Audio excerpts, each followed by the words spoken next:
والد صاحب نے پوچھا مفتی حسان صاحب دارالعلوم میں حضرت کلیم صاحب کے صاحبزادے کہ سارے دن آپ لوگ نصاب پڑھتے ہیں اور ہر درجے کی کتب پڑھ رہے ہیں، چھوٹے درجے والے بڑے، وہ جب سارا دن گزر جاتا ہے ان کا تو رات میں مدارس میں معمول ہے کہ پھر وہ چولیوں کی شکل میں بیٹھ جاتے ہیں 10-12، تو پھر وہ تکرار کرتے ہیں.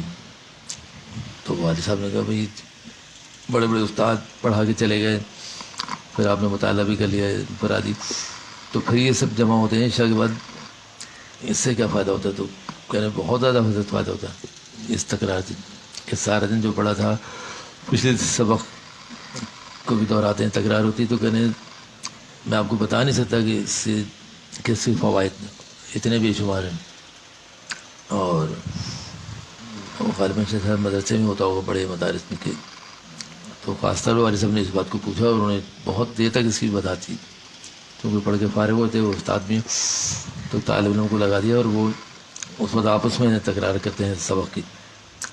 تو کہنا ایسا ذہن نشین ہوتے ہیں وہ سبق، پھر وہ سال ظاہر ہے پورا سال گزرتا ہے، پھر امتحانات، چشمائی امتحانات سالانہ. اصل تو ان کے اپنے دین کا علم مکمل ہونے کے لیے وفاق کے امتحان ہو جائے، امتحانات ہو یا نہ ہو، اصل تو جو علم کے دین حاصل کیا ہے وہ ان کو پختہ ہو رہا ہے، راسخ ہو رہا ہے اور ساری عمر ان کے کام آتا ہے. پر صاحب ادھر گزر گئے، اب جن کو پڑھاتے ہوئے 50 سال گزر گئے، تو ان کا کہنا تھا کہ وہ تکرار ان کو یاد آتی ہے اور وہ اس کے فوائد محسوس ہو رہے ہیں. تو ہم سب بھی، تو میں یہ سوچا غور کہ ہم نے کہا والد صاحب نے بھی یہ نیت کرنی چاہیے. ہم بیٹھتے ہیں بزرگان سب یا بڑے بیٹھے ہیں چھوٹے بیٹھے ہیں، تو ایک تکرار کی صورت کہ بات کو دہرانا، یعنی تکرار. گھر میں کوئی بڑے بیٹھے ہوئے ہیں، بچوں سے مخاطب ہوئے، بزرگان کی باتیں بتائی گئیں، دہرائی جا رہی ہیں سادہ الفاظ، آسان الفاظ میں. ساری بار ہم نے دیکھا بچپن سے بڑے ہوئے دادا کے پاس گھر میں لوگ بیٹھتے تھے، تو وہ آپس میں جو ان کے ہمسر لوگ تھے، حضرت مفتی شفیع صاحب رحمۃ اللہ علیہ، یا پھر مجالس میں جو لوگ آئے ان سے گفتگو ہوئی، تو بعد میں بھی بات مغرب بھی، جیسے بھائی اسد صاحب نے اپنے یہاں بھی اور پھر دیکھا یہاں شروع کیا، تو شاید ان کے ذہن میں ہوگا بچپن سے دیکھا، تو چند لوگ رک جاتے تھے تو گفتگو ہوتی تھی. تو جب ان کیا گئے تو یہ معمول دیکھا اور یہ معمول ہونے یہاں شروع کرے. تو وہ پیمانہ چاہے چھوٹا ہو یا بڑا ہو بزرگوں میں، نقل کس کی ہو رہی ہے؟ نقل بزرگوں کی ہو رہی ہے. جب بزرگوں کی نقل میں ہم لگ جاتے ہیں تو ہم سے وہ سب کام جو ہم نہیں کر پا رہے ہوتے وہ ہو جاتے ہیں ہم سے، اور اس سے ہونے کے نتیجے میں دیکھیں آپ کتنے فوائد ہوتے ہیں. تو ہم اس کو اسے ہی ملا دیا جا کے کبھی ہماری جو تکرار ہو رہی ہے، ہماری جو گفتگو دہرائی جا رہی ٹوٹی پھوٹی صحیح، پھر اب صحیح، لیکن کانوں میں پڑ رہی ہے، پڑھتے پڑھتے پڑھتے عمل. تو دادا کا کہنا ہے کہ جب یہ سنو گے وہ تمہاری ہو گئی، اب اس کو کہیں بھی دیکھتے رہو استعمال ہو جائے گی، وہ برسا برس بعد بھی وہ یاد دہانی ہو جائے گی اور یاد آ جائے گی، موقع پہ بات یاد آ جاتی ہے. کیونکہ ایک صاحب لکھ رہے تھے تو انہوں نے کبھی ایک صاحب اور شامل ہو گئے کہ وہ میں بھی لکھنے لوں، تو ان کو اجازت تھی کہ تم لکھ لیا کرو، تاکہ وہ یہ جو کتابیں چھپی ہیں تحریر میں آئیں، پھر بعد میں دیکھی گئیں، کچھ کیسٹ تھے وہ بھی تحریر میں آ گئے، تو یہ مجموعے واز کے ملفوظات چھپ گئے. لیکن کسی تیسرے شخص کو منع کر دیا کبھی تم سنتے رہو، تم خود صاحب میں ملفوظ ہو جاؤ گے، جب تمہیں یاد آ جائے گا اس کو دہرانا بھی تم. تو کتنے بھی شمار ایسے لوگ ہیں جو مجالس جن کے قائم ہیں اور وہ بزرگان کی باتیں دہرا رہے ہیں، کیونکہ سنی تھی تو ان کو یہ کہا کہ بھائی تم سن لو، وہ تمہاری ہو جائے گی، جب تم اس کا تذکرہ کرو گے تمہیں یاد آ جائے گی. تو یہ مجالس جہاں جہاں ہوتی ہیں، تو یہ بھی مدارس میں تو طالب علم کی طرح تکراری ہوتی ہے کہ بیٹھے ہیں، تذکرہ ہو رہے ہیں، باتیں دہرائی جا رہی ہیں، اور اتنی کثرت سے مجالس ہوتی ہیں پورے ملک میں، ہر جگہ، شہروں میں، کیا چھوٹی جگہ دیہات، کیا اگر وہ شہر نہیں ہے تو ایسا نہیں ہے کہ وہاں بھی اللہ والے نہ ہو، مدارس ہوں گے پھر ان کی مجالس بھی ہوتے ہیں. کیا تذکرہ ہو رہا ہے؟ آپ صلی اللہ علیہ وسلم سے جو باتیں صحابہ سے ہم نے لی ہیں، بزرگوں نے سینہ بہ سینہ چلے آ رہی ہیں، اور وہ انہوں نے وہی باتیں یہ تکرار ہی کا تو نتیجہ جو سال گزرے ہیں 1400 سال، تو اس کے نتیجے میں تو ہم باتیں دہرا رہے ہیں اور سب اپنے مشائخ کے سنتے ایک نسل دوسری تیسری. اب حکیم الامت رحمۃ اللہ علیہ نے جو اپنے شیخ سے سنی ہوگی کتنی کارآمد بات، جبکہ ان کے شیخ کے لیے کہا گیا کہ بھئی وہ عالم بھی نہیں تھے، عالم گر تھے کہ بھئی جو آ جائے ان کے پاس پھر وہ اپنے ایسے شاگرد پیدا کر دیتا ہے، اور بے شمار تھے پھر ان کے شاگرد، پھر ان کے خلفاء. تو کوئی جگہ ایسی پورے ہندوستان بنگلہ دیش پاکستان کیا دنیا میں کوئی جگہ ایسے خالی نہیں رہی. پاکستان بنا تو حضرت تقی مختار صاحب رحمۃ اللہ علیہ کی خانقاہ آباد ہوگی، اور آپ دیکھیں پورے ملک میں اس کے چرچے اور اس کی شاخیں قائم ہوگی. حضرت نے اپنے خلفاء تیار کیے، تو جہاں جہاں ان کی مدارس ہو رہی ہیں پھر وہاں تکرار، تو اس سے خالی نہیں ہے. تو اس کی برکات کہاں ہم لے رہے ہیں؟ دونوں کی باتوں کو دہرانے کی انوار، اس کی برکات ایسا ہو نہیں سکتا کوئی مجلس قائم ہو اور وہاں انوار و برکات بھی نہ ہو. تو اس سے بھی فائدہ اٹھا رہے ہیں، باتیں بھی سن رہے ہیں، اور مجلس قائم ہو گئی تو اللہ تعالیٰ کے انعامات بھی حاصل ہو رہے ہیں. تو نبی کریم صلی اللہ علیہ وسلم کی وہاں سنتوں پہ عمل کے تذکرے ہو رہے ہیں، اور وہ تذکرے کیا ہیں؟ اللہ کے تذکرے ہیں. اور دوران کیا دورہ ہے نا پوری آپ صلی اللہ علیہ وسلم کی زندگی کیسے گزاری. تو ہر مجلس میں دادا کی ہر گفتگو میں یہ ہوتا تھا بھائی سنبھل جاؤ، ابھی وقت ہے، حواس وقت زندگی ہے، اس سے نکل آؤ. پریشانی سے نکالنے کے نسخے بتا رہے ہیں، دلدل میں صبح شام تک قدر انسان پریشان ہے، حواس وقت ہے، اس سے نکال لیں، مایوسی سے نکال لیں. اور ایسی ایسی مایوسیاں جس کی انتہا نہیں.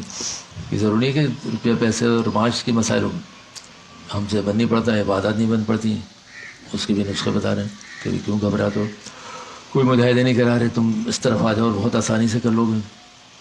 کوئی ایسے عمال نہیں کہ 24 گھنٹے مسجد میں رہو، 5 گھنٹے تم 5 وقت نمازوں کے جا رہے ہو، مسجد میں تو خود ویسے تالے پڑ جاتے ہیں، اور وہاں تمہیں بیٹھنے کی پابندی نہیں ہے. تم تو ذرا دیر کو جاؤ، اپنے کام سے اٹھو، نماز پڑھو ظہر کی، واپس آ جاؤ. اور کہاں اپنے کام پہ واپس بٹھا رہے اللہ میں، جہاں تمہارے کام کھانے کمانے کے اور دیگر مشاغل ہیں. گھروں میں واپس آ رہے ہو، بازاروں میں جا رہے ہو، راستے میں تھے، نمازیں پڑھ لی، سفر میں تھے، تو معاملات زندگی چل رہا ہے. اور تھوڑی دیر کے لیے اللہ نے اپنی عبادت کے لیے بلا لیا تھا، تو وہاں ٹھہرے، سانس لی، تھک گئے تھے جیسے چلتے چلتے کسی درخت نے سانس لی، تو میں مشاغل سے نکال کے اپنی طرف متوجہ کرایا. ظہر کا وقت ہو گیا، پھر عصر کا ہو گیا، تو میں بلایا تھوڑی دیر، پھر واپس تم اپنے کام میں لگے، اور وہاں گھنٹوں لگے. اب تمہارے تکرار کے نتیجے میں اب تمہیں یہ دیکھنا ہے کہ تم وہاں کیسے پائے گئے عام زندگی میں. ابھی تم پائے گئے تھے اللہ کے سامنے دربار میں، عاجزی تھی، انکساری تھی، تعلق تھا، محبت تھی اللہ سے، بہت دل نرم ہو جاتے ہیں.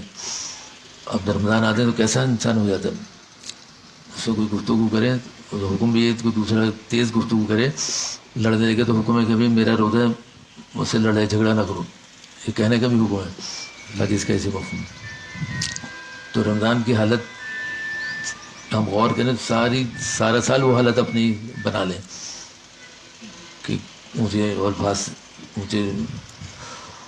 اونچی آواز سے گفتگو نہیں کرتا، کوئی ویسے بھوکا پیاسا ہوتا ہے، کسی کا لڑنے کا دل نہیں چاہ رہا ہوتا، دل نرم ہوتا ہے، اس کو یہ بھلائی چاہتا ہے کہ سارا دن کچھ نہ کچھ لوگوں سے کرتا رہوں. اتنا جذبہ ہوتا ہے کہ صبح شام کام بھی کم ہو جاتا ہے، کہا گیا کہ کام بھی ہلکا کر لو، عصر تک سب اپنے کام نپٹا دیتے ہیں، اور اس فکر میں ہوتے ہیں کہ بھی افطاری کے دسترخوان وسیع ہو جائیں، اخلاق ہمارے ایسے ہو جائیں، کوئی ہم سے تکلیف نہ ہو، طبیعتیں بالکل دن نرم ہوتے ہیں.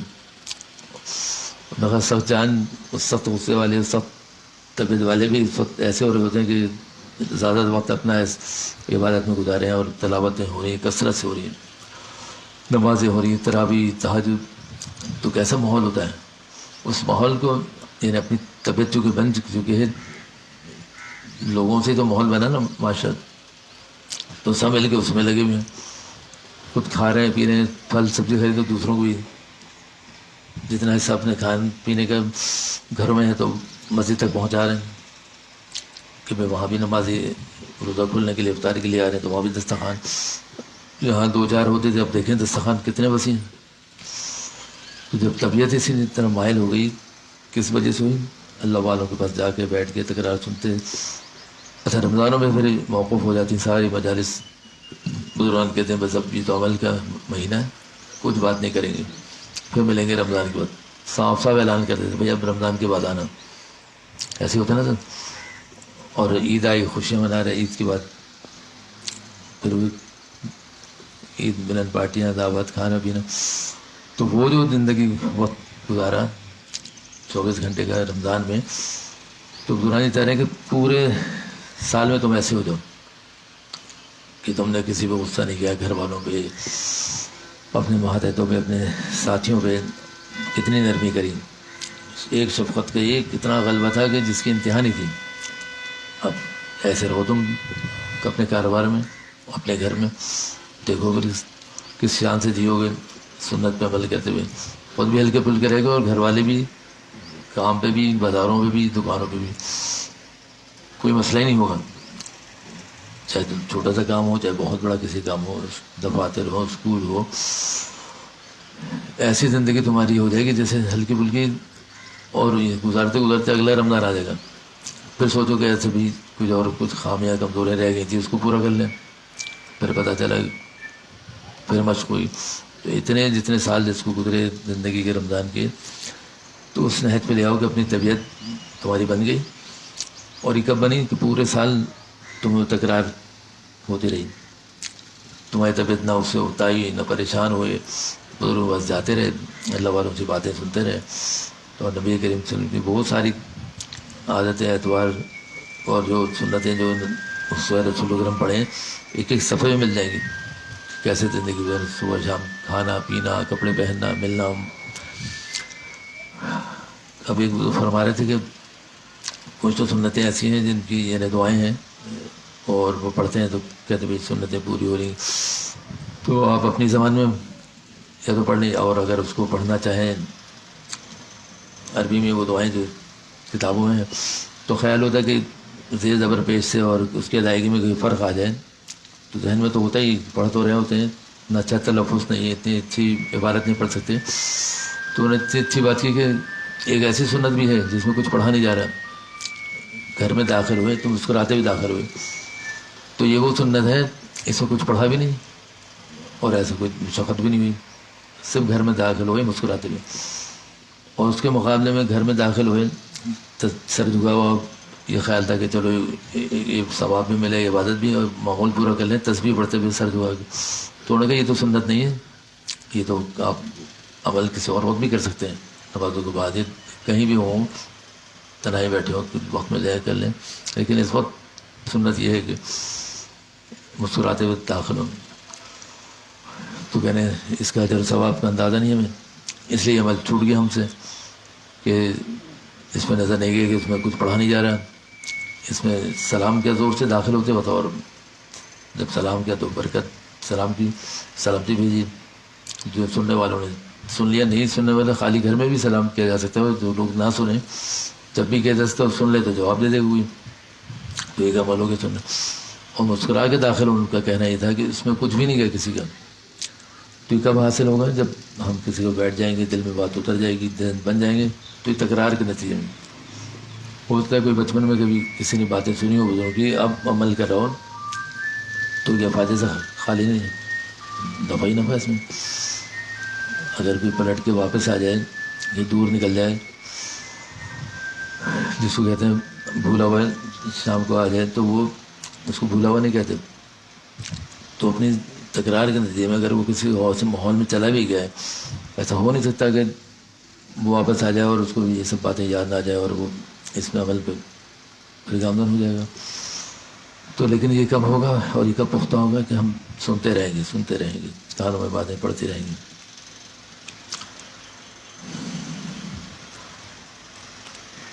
تو اس میں یہ حضرت تھانوی رحمۃ اللہ کی بات کا خلاصہ لکھا ہے, بلکہ حضرت کی ہی بات ہے کہ جیسا کہ اللہ تعالیٰ کا ارشاد ہے کہ صادقین کی صحبت اختیار کرو. ان کے لیے ایک صحابی نے حضور اکرم صلی اللہ علیہ وسلم سے پوچھا کہ کس شخص کے ساتھ بیٹھا کریں, تو آپ صلی اللہ علیہ وسلم نے فرمایا کہ جس کو دیکھنے سے اللہ تعالیٰ کی یاد تازہ ہو جائے اس کے پاس بیٹھا کرو.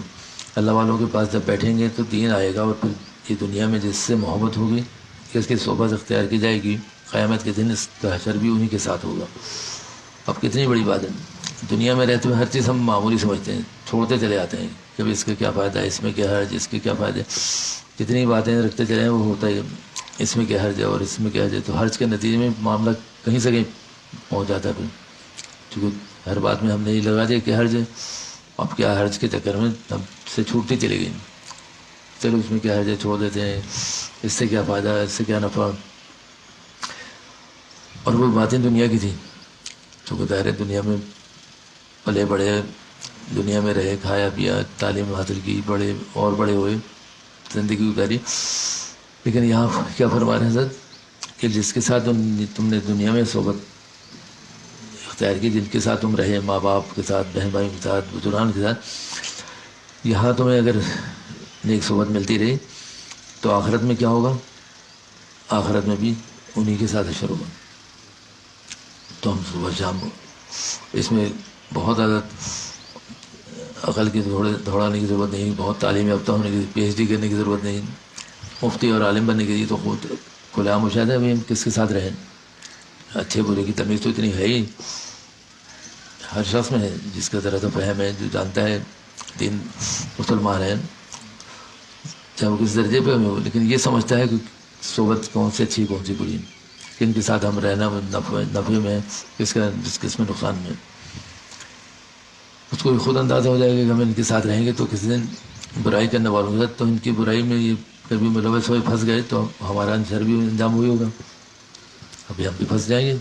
کوئی چوری کرتا ہے, کوئی گروہ ہے چوروں کا, تو آئے دن وہ پکڑا بھی جاتا ہوگا, چھوٹ گئے پھر پکڑ گئے. اتنا تو فہم, اتنا تو ادراک ہے, تمیز ہو جاتی اتنی, کیونکہ محلے میں جہاں ہم کہیں رہ رہے ہیں تو یہ اندازہ ہے کہ کون کون نمازی ہے. مسجد جائیں تو اندازہ ہو جائے گا, وہ چہرے شناسا ہو جائیں گے, محلے میں گھروں سے باہر آتے جاتے نظر آ جائیں گے. اور وہ بھی نظر آ جاتے ہیں جو مساجد نہیں جا رہے ہیں. محلے میں بہت سے لوگ ہیں, تو ہم اس بات کی فکر میں کہتے اللہ خیر ہمیں بتایا اللہ تعالیٰ.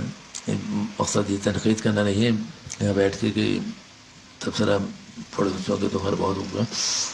صحبت کی وجہ سے کہا جا رہا ہے, یہ بات دہرائی جا رہی ہے کہ ہمیں ان ایک بچپنے سے بڑے عمر تک, چونکہ جو 50 سال ہو گئے رہتے تو اندازہ بھی کون لوگ ہیں, تو وہ بچے بھی ان سے کہا جائے انہیں لوگوں میں رہو جو نمازی ہیں.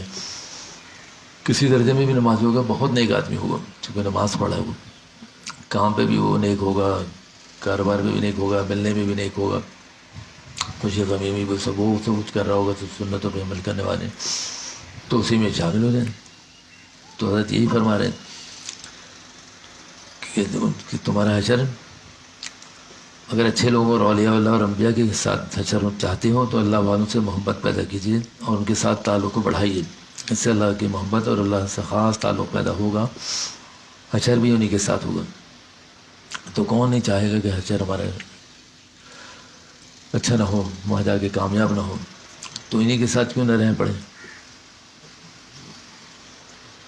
اللہ کا خوف تقوی حاصل کرنے کے لیے جیسا کہ بیان میں ذکر کیا گیا, ان باتوں میں سوچنا چاہیے. صحبت اللہ کا اختیار ہونا, موت کو یاد رکھنا اور اس کے بارے میں سوچنا, اور قبرستان جاتے رہنا, یہ سب حضرت وہ ترکیبیں بتا رہے ہیں کہ تمہارا دل کیسے نرم ہو اور تم اپنے انجام کو پہچانو کہ جب ہمارا جائیں گے, ہمارا شر ہوگا, سنبھل جاوا ہوں گے, ہمارے ساتھ ہوگا, تو یہ بیڑا پار ہو جائے گا. جب جملہ کہتے ہیں نا بھی ان کا ساتھ ہو جائے تو ہمارا بیڑا پار ہو جائے, تو وہاں ایسا ہی ہوگا. جب ان اللہ والوں کے ساتھ لگ جائیں گے تو پھر پوری امید ہے اللہ تعالیٰ سے. تو والد صاحب تو سب سے کہتے تھے, تو حدیث سے جو مفہوم حضرت بیان کرتے تھے کہ اللہ تعالیٰ نے ہم اپنے گمان کے مطابق تمہارے لیے فیصلہ نہیں کریں گے, لوگوں کے گمان کے مطابق فیصلہ کر لیں گے. ہمارا گمان, اور ہم سب کہتے ہیں کہ اگر اللہ نے ہمارا حساب کتاب کیا تو ہم پھنس جائیں گے, مارے جائیں گے, کچھ پتہ نہیں کیونکہ کیا حالت ہے ہماری. تو اللہ نے مفہوم یہ تھا کہ اس کے تایا نے ہمارے فوٹو کاپی بھی کرائی تھی, جو آیت ہو گئی یہ مفہوم ہے کہ 40 لوگ تمہیں کہہ دیں یہ بندہ نیک ہے, 40 آدمی. تو والد صاحب نے بات دہرائی کہ 40 آدمی تمہیں یہ کہہ دیں کہ یہ بندہ نیک ہے, تو ہم تمہارا معاملہ جو ہے وہ یہ تمہارا بیڑا پار ہے، تم بخشا. تو والد صاحب کہتے تھے کہ 40 آدمی تو کہتے ہی ہوں گے بچہ، کہ اللہ فرما رہے ہیں کہ 40 آدمی تمہیں کہہ دیں کہ ابھی نیک شخص نیک تھا تو تمہارا معاملہ ہم بغیر حساب کتاب کر دیں گے. تو کہنا بھی 40 آدمی تو ہمیں جانتے ہی ہوں گے اور بھی ہمارے بارے میں اچھا ہی گمان رکھتے ہوں گے، تو یہ امید دلا رہے ہیں. تو اس کے لیے کب ہوگا 40 آدمی اچھا کہیں گے، ہم ان لوگوں کے درمیان میں رہیں گے، سب ایک دوسرے کے لیے کہہ رہے ہوں گے تو اللہ معاملہ فرما دیں گے ان کی گمان کے مطابق. تو یہ حضرت ایک خلاصہ سا بیان فرما رہے ہیں کہ بھی پوائنٹ بتا دیا حضرت نے کہ صحبت اہل اللہ کو اختیار کرنا، موت کو یاد رکھنا، قبرستان جانا، قبر کی منزل کو یاد کرنا اور وہاں کی تنہائی کو یاد کرنا. اب اس سے خوف زدہ ہوتے ہیں ہم لوگ. کتنے خوش باز کھا پی رہے ہیں، گھوم رہے ہیں، کام آ رہے ہیں، کھا رہے ہیں، جس حالت میں بھی رہ رہے ہیں، بہت تنگ بھی ہے، بہت مایوس بھی ہوں، کوئی بہت خوش بھی ہو، لیکن مرنا کوئی نہیں چاہتا. اس سے بہت زیادہ خوف زدہ ہوتے ہیں. اتنے خوف زدہ ہوتے ہیں کہ وہ بات اس مجلس سے اٹھ کے چلے جائیں. 4 آدمی بات کرے تو خاموش کرے جائے، بھائی کیا باتیں کرو. اتنی کیا مایوسی، وہ اس کو مایوسی سمجھتے ہیں اور مایوس سمجھتے ہیں کہ اس کا تذکرہ نہ کروں، نہ بچے نہ بڑے نہ عورتیں کچھ. تو فرما رہے کہ قبر کی منزل کو یاد کرو اور وہاں کی تنہائی کو یاد کرو. اب وہ تو ہوتا نہیں ہم سے، اس لیے اس سے خوف آتا ہے. کون مرنا چاہتا ہے؟ قیامت کے دن کے بارے میں سوچنا اور فکر کرنا. اب قیامت کے دن کا تصور دماغ میں کتنا بھی لائن نہیں آ سکتا. اور کب آئے گا؟ جنہوں نے وہ علم حاصل کر چکا ہے ان سے ہم سن لیں گے. اگر کوئی عالم جس نے پڑھا ہوا ہو، ان کے سامنے سارے نقشے. شب معراج کا واقعہ تھا، جو ناتے نا 15 شعبان کے مہینے میں، تو حضرت صاحبان میں صاحب رحمۃ اللہ علیہ کا بیان تھا بیت المکرم میں.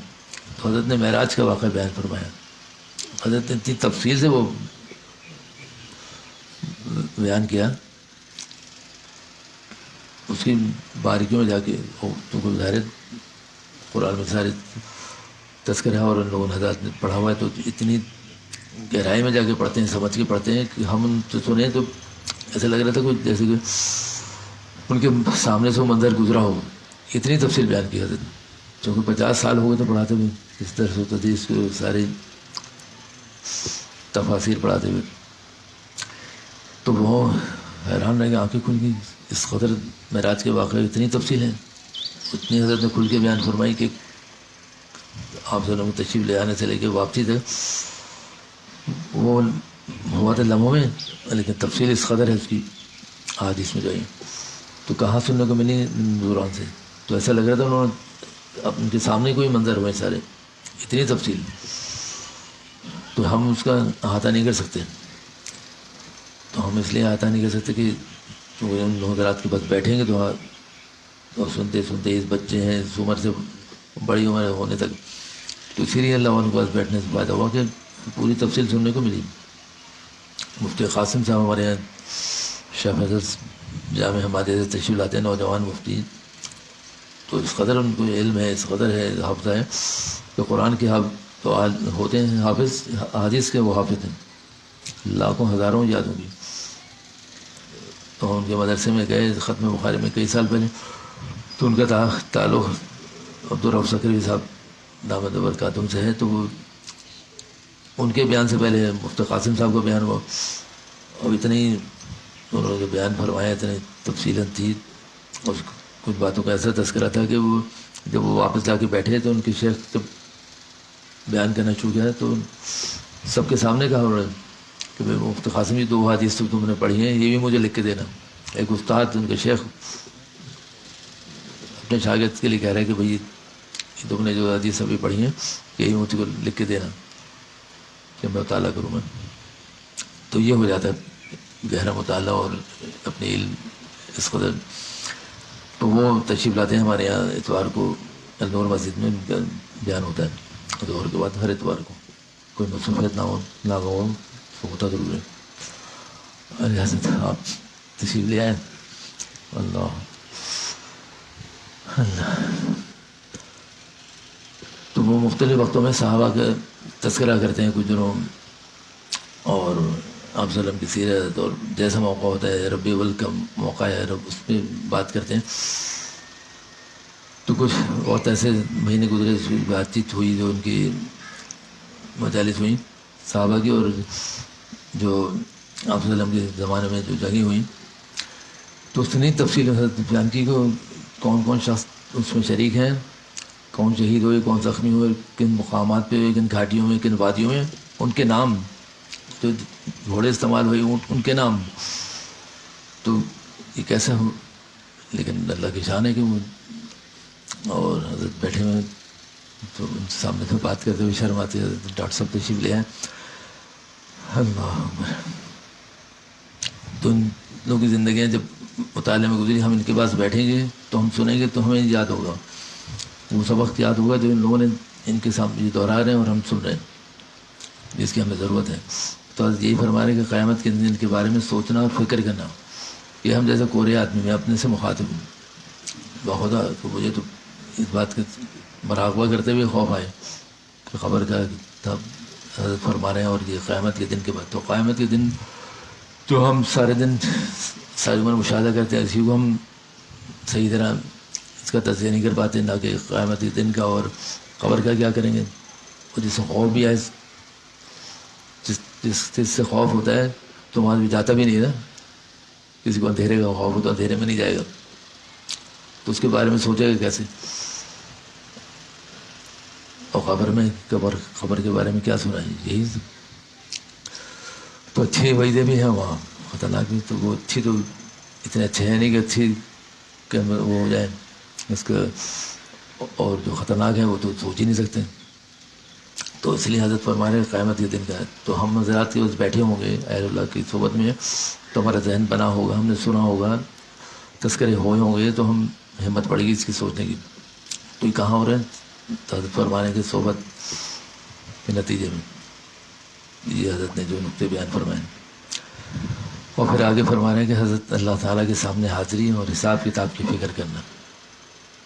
اب اللہ کے سامنے حاضری، اب اتنا انعماق ہو ہمارا، اتنا ہم طبیعت ہماری بن چکی ہو، تو ہمارے سمجھ میں آئے گا کہ اللہ کے سامنے بھی حاضر ہونا ہے. یہاں پہ اچھے اچھے بڑے بڑوں کے سامنے جاتے ہوئے پسینے سے شرابور ہو جائیں، نہ کہ اللہ کے سامنے حاضری کا یعنی تصور قائم کریں. تو تصور بھی کہاں قائم ہوگا اور سوچنے کی فکر کہاں پیدا ہوگی؟ صرف اللہ والوں کے پاس، کیونکہ ان کو پہلے سے حاصل ہو چکی ہے. اس بات کو دہرایا جا چکا ہے بے شمار دفعہ، پھر دہرائیں گے کہ حضرت نواب رشید علی قاری صاحب کی مجلس میں جاتے تھے تو لوگوں نے سوال کیا بھی اللہ کی محبت کیسے پیدا ہو، یہ خوف کیسے پیدا ہو. جن لوگوں نے پہلے سے حاصل کر لیا ان کی جوتیوں میں جا پڑو، یہ جملہ تھا حضرت. تو یہ سب کچھ ہم کریں گے تو ہماری نجات ہوگی. اور جب ہم اس پہ ہمارا ڈر خوف نکلے گا دل سے، اور دل دماغ بنے گا کہ اللہ کے سامنے حاضری اور حساب کتاب کی فکر ہوگی. ہمارا فکر ہی نہیں ہوئی. فکر کتنی؟ صبح سے شام تک کی، اتنی تو محدود فکر ہے. اس محدود فکر میں جو ہم سے زیادہ دماغ کام ہی نہیں کر رہا ہے کہ صبح سے سوئی شام ہوئی اور ابھی ہو نہیں پاتی شام کی، تھایا کرتے ہیں، ہاتھ مسلتے رہتے، یہ تو ہوا نہیں، نماز صحیح سے ہوئی، تسبیحات نہیں ہوئی، وظائف پوری نہیں ہوئی، قرآن کی تلاوت پوری نہیں ہوئی. وہ جو کام جن میں بہت شوق ہے نماز تک، کھانے کمانے دنیا کا، وہ تک پورا نہیں ہو پاتا. لگتا ہے کہ جو وقت میں برکت نہیں. ہر شخص شکایت کر رہا ہے، کوئی ایسا نہیں ہے چھوٹا بڑا یہ کہتا نہ ملے کہ بھائی وقت میں برکت نہیں ہے، اور ابھی کام نہیں ہوئے تھے، مغرب ہو گئی، عشاء ہو گئی، دن ختم ہو گیا، فلاں سے ملنا تھا، فلاں کی ہدایت کرنی تھی. یہ اب 5 دن سے سوچ رہے ہیں کسی سے ملنے جانا تھا، ہدایت کرنی تھی، نہیں جا پا رہے. ہر شخص کی زبان پہ ہے کہ برکت نہیں، پیسوں میں برکت نہیں، وقت میں برکت نہیں، کھانے میں برکت نہیں. تو یہ سب کچھ ختم ہوتا جا رہا ہے. اس کا الگ خوف ہے. اس کی اگر مایوسی ہو جائے تو اس مایوسی سے نہیں نکل پا رہے کہ کون نکالیں. چلے جائیں تھوڑی دیر کے لیے، بیٹھ جائیں، فکر کر لیں. تو اس فکر بیٹھ جانے کے نتیجے میں اس کی فکر ہو جائے گی جو حضرت توجہ دلا رہے ہیں. تو آپ یہ فرما رہے ہیں حضرت کہ ان باتوں کو سوچنے سے انشاءاللہ تعالیٰ اللہ تعالیٰ کا خوف اور تقوی حاصل ہو جائے گا. تو اس لیے فکر کروا رہے ہیں، اس لیے کہہ رہے ہیں سوچو کہ اللہ کا خوف بھی پیدا ہو جائے اور تقوی حاصل ہو جائے. یعنی ایک بات سے کئی باتیں ہو رہی ہوتی. یہ بات بھی ہمیں سمجھ میں نہیں آتی. ادھر اللہ کا خوف بھی پیدا ہو جائے گا اور تقویٰ بھی حاصل ہو جائے گا. اللہ تعالیٰ سے دعا ہے کہ اللہ تعالیٰ ہم سب کو اپنا خوف اور تقویٰ عطا فرمائے. اللہ تعالیٰ اتنا خوف عطا فرمائے کہ ہماری غفلت دور ہو جائے اور فکر آخرت پیدا ہو جائے. اصل تو یہ دونوں دار ہے. یہ تو آخری بات کی فکر آخرت پیدا ہو جائے اور یہ تمہارے خوف پیدا ہو جائے اور غفلت تم سے دور ہو جائے. یہ غفلت کی دوری کے نتیجے میں تم سب کچھ کر سکتے ہو. ایک دفعہ غفلت دور ہو جائے تم سے تو تمہارا کھانا پینا اوڑھنا بچھونا تمہاری سارے دن کی حالت, ایک دن کی حالت صحیح ہوگی تو وہی اگلا دن ماضی بن جائے گا اور آنے والے دن کی تمہیں جو جس کو کہتے ہیں اگلا دن کیسے صحیح ہوگا کہ آج کا دن صحیح ہوگا. آج کا دن صحیح ہوگا گزرے گا تو اگلا دن بھی ہمارا میں صحیح ہوگا. تو اس غفلت سے حضرت نکال لیں. فرما رہے کہ تمہاری غفلت بھی دور ہو جائے گی اور فکر آخرت پیدا ہو جائے گی. جو ہمیں جس سے ہمیں خوف کھا رہے تھے, جس سے ہم ڈر رہے تھے, سوچا بھی نہیں جا رہا تھا, سر پہ ہماری سوال تھا کہ ہم کیا سوچیں, کیا ہم مراقبہ کریں خبر کا, کیا آخرت کا. لیکن اللہ والوں کے پاس بیٹھ گئے تو وہ اللہ اس سے کیا ہو رہا ہے کہ تمہارے کہ خوف بھی اور تقویٰ دونوں حاصل ہو رہے ہیں. اللہ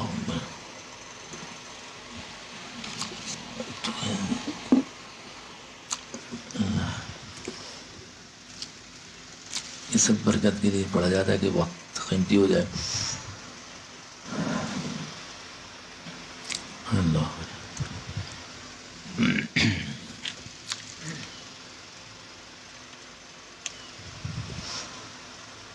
یہ تازہ کی مجلس ہے. جمعے کے دن تھا سن 1981 کی.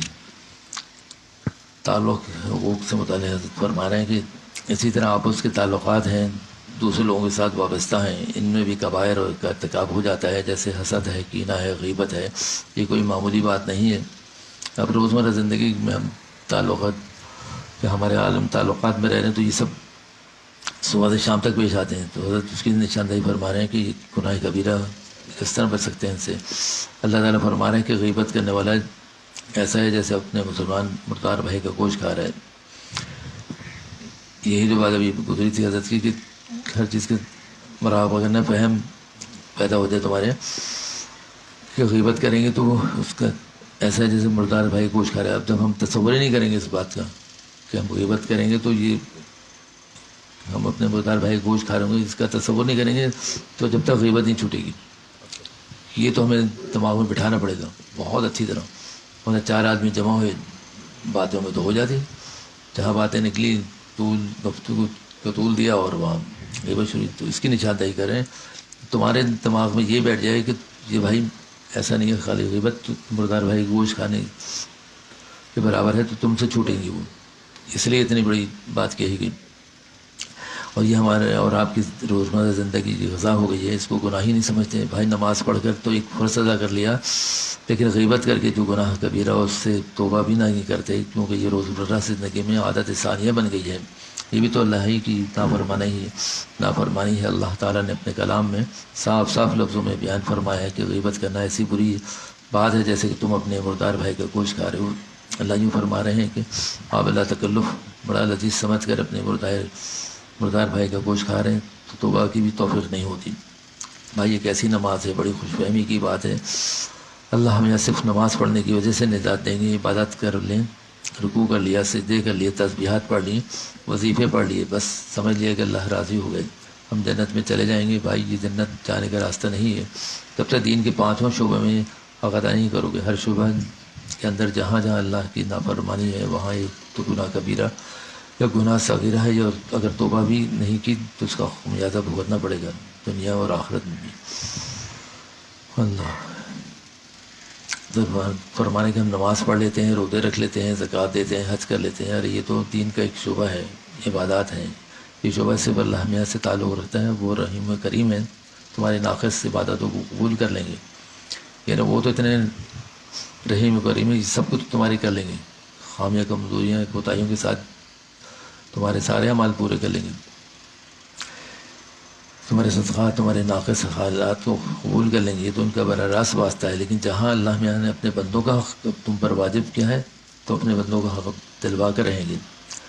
بھائی خدا را خدا کے لیے ہوشیار ہو جائے. درخت یہی باتیں ہیں جو عام طور پر رائج الوقت ہیں. اسی لیے گھر گھر فساد ہے، نافرمانیاں ہو رہی ہیں. اپنے والدین، بچے اپنے والدین کی نافرمانیاں اور کر رہی ہیں، اپنے شوہروں کی، اپنی بیویوں کے ساتھ ناالتفاتی کر رہے ہیں. عورتیں بہنوں بھائیوں میں آپس میں اتفاقیاں ہیں. جیسا کہ ہمارے ساتھ کریں گے ہم ویسے ہی ان کے ساتھ معاملہ کریں گے. نہ پڑوسی کا حق ادا کرتے ہیں، نہ صلح رحمی کرتے ہیں. سمجھتے ہیں کہ ہم بالکل حق بجانب ہیں اور ہم جو کچھ کر رہے ہیں صحیح کر رہے ہیں. وہی لوگ ہو رہے ہیں جو لہٰذا تم یہ سمجھ لو کہ تم اللہ تعالیٰ کے مواخذے میں آ جاؤ گے.